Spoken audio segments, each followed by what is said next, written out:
Olá, muito boa tarde. Estamos de volta ao vivo no canal do YouTube P3C com o Talks P3C 2025 aqui diretamente do Frei Caneca, recebendo neste momento Matheus Renault, ele que é CEO da OPI. Matheus, seja muito bem-vindo, uma satisfação tê-lo aqui.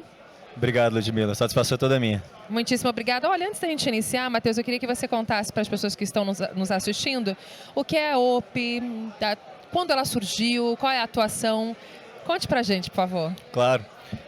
A OPI, na verdade, ela é uma empresa que surgiu em 2020, é uma empresa relativamente jovem, mas que ela veio herdando 2 contratos de PPP hospitalares já mais antigos. Tá? Hoje ela atua em 5 contratos, uma empresa de infraestrutura hospitalar e serviços não clínicos. Ela atua através de 5 contratos, né? Dentro do ambiente de PPPs, que é uma das nossas vertentes, né, de negócio. A gente tem a vertente privada e pública. A pública, né, das PPPs. Hoje estamos posicionados como a maior empresa de PPP hospitalar do Brasil. E a gente também tem 2 contratos em parceria com o Hospital Albert Einstein e hospitais públicos em Goiânia, onde a gente presta os serviços não clínicos, né, que a gente chama de bata cinza comumente na indústria. Então a OPI hoje está aproximadamente com 2.000 colaboradores, entre diretos e indiretos. A gente vai chegar no faturamento aí na casa dos seus 450 milhões esse ano. E basicamente estamos caminhando, querendo aproveitar aí esse momento do setor de infraestrutura hospitalar para continuar a jornada de crescimento. Que maravilha, então seja mais uma vez muito bem-vindo e vamos então às perguntas, Matheus. O setor da saúde ele é altamente regulamentado, né? Todos nós já sabemos disso. Mas quais são as estratégias que a OPI adota para equilibrar a inovação e a conformidade, garantindo que as soluções oferecidas elas estejam dentro das exigências legais e éticas? Não, essa pergunta é muito boa, porque hoje os contratos de PPP, né, principalmente quando a gente fala dessa interface com o público, ele tem uma série de exigências. A gente hoje, para você ter uma referência, a gente tem quase 140 indicadores, basicamente, de prestação de serviço. Então, todo mês, né, todo trimestre, mês, depende do contrato, a gente tem avaliação pelo verificador independente se a gente está cumprindo com os requisitos contratuais que acabam sendo basicamente parte da nossa regulação. E dentro disso, obviamente, que você tem que cumprir várias coisas, só que tem várias formas de você cumprir isso. E a gente pensa muito em inovação dentro desse arcabouço regulatório, contratual que a gente tem, em diferentes esferas e de forma bem abrangente. Mas só para dar um exemplo para você, a gente tenta usar a inovação para acolher melhor o paciente quando ele chega nos hospitais onde a gente opera. Isso não envolve eficiência financeira, muitas vezes inclusive é ineficiente do ponto de vista financeiro, mas a gente entende que o paciente, a população merece aquele tipo de atendimento, então a gente inova no acolhimento. Então a gente faz salas melhores, investe bastante nos restaurantes, nos refeitórios, para que a gente tenha o melhor ambiente para que os pacientes, os funcionários façam suas refeições. Então a gente pensa muito nessa frente de inovação quando a gente avalia como que o paciente se encaixa dentro do nosso ambiente. Então essa é uma das formas que a gente analisa, que a gente sempre está se questionando e vendo como melhorar. E eu acho que é onde a gente conseguiu inovar muito. Então acho que os nossos contratos hoje passaram a ser referência nesse atendimento ao cliente. Mas, obviamente, que a gente também tem que buscar eficiência, né? A gente sabe que dentro da gestão de materiais médicos, por exemplo, em hospitais públicos, a gente tem uma ineficiência muito grande na gestão do estoque e do uso dos materiais médicos. Há um nível de desperdício bem alto. Então, em vários dos nossos contratos, na verdade, a gente tem o escopo dessa gestão de material médico, a gente colocou, por exemplo, dispensários eletrônicos.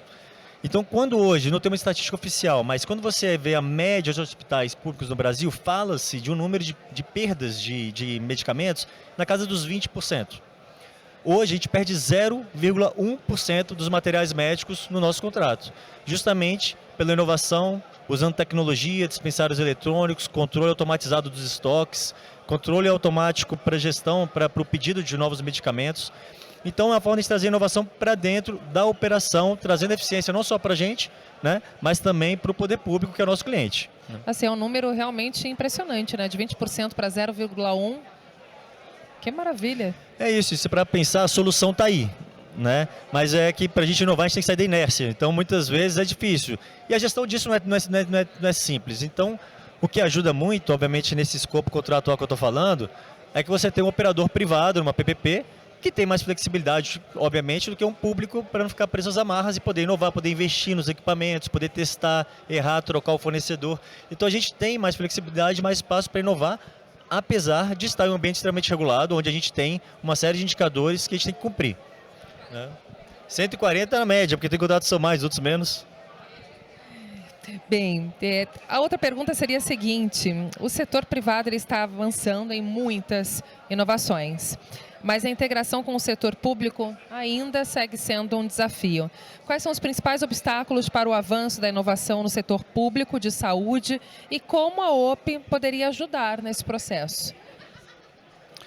Olha, eu acho que para a gente conseguir se inserir melhor no processo, né, do público, obviamente através do mecanismo mais simples, que hoje é mais pulverizado no mercado, que são através das PPPs, né, dos contratos de concessão administrativa, que é o que a gente faz. A gente tem 3 contratos, né, a gente tem em Manaus, Palmas e temos em Belo Horizonte. Então, através desses contratos, a gente consegue atuar diretamente na prestação de serviço para os órgãos públicos, né, para o paciente do SUS.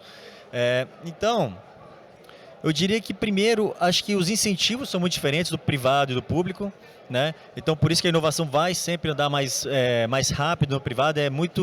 Não tem como o público querer seguir o mesmo patamar de velocidade, de implementação das novas tecnologias, até porque o capital disponível é diferente, os incentivos são diferentes, a recompensa pelos riscos são diferentes.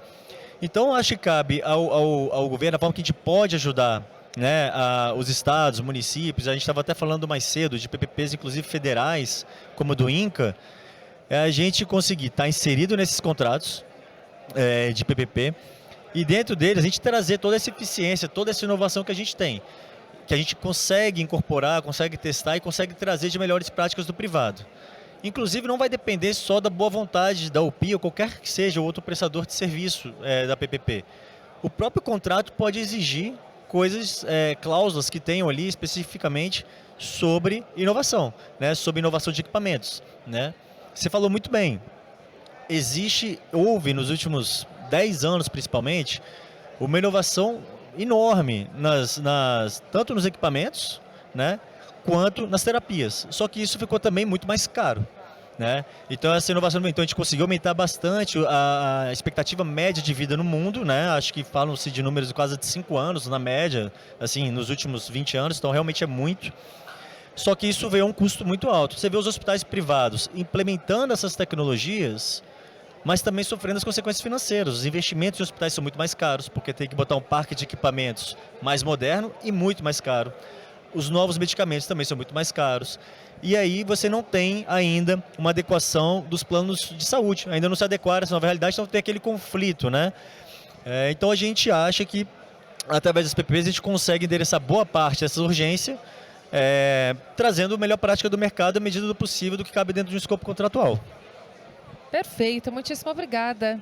Imagina que eu agradeço. Matheus aqui marcando presença, a OP marcando presença no nosso talk do P3C. Muitíssimo obrigada, Matheus Renault, foi uma satisfação.